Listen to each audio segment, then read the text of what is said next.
معدہ کی کمزوری، تیزابیت کا علاج۔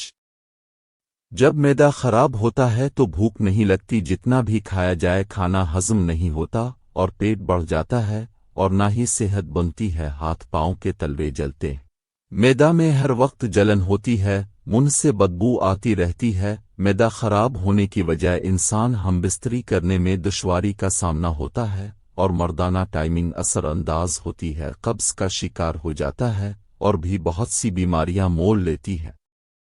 تازہ سیب کا رس 1 گلاس، کالی مرچ پسی ہوئی حسب ذائقہ، زیرہ سفید حسب ضرورت، کالا نمک حسب ضرورت۔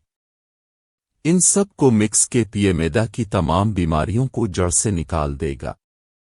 مردوں اور عورتوں کے لیے یکساں مفید ہے۔ اگر کسی کے معدے میں صرف جلن ہو رہی ہو تو پودینے اور اجوائن کا قہوہ بنا کر اس سے معدہ کی تیزابیت اور جلن ختم ہو جائے گی۔ اگر کسی کے پیٹ میں درد ہو تو سفید زیرہ کھائیں، فوراً آرام آ جائے گا انشاءاللہ۔ ویڈیو اچھی لگی ہے تو لائک کر دیں، چینل پر نئے ہیں تو سبسکرائب ضرور کریں، کمنٹس میں سبحان اللہ لکھ کر شیئر کر دیں۔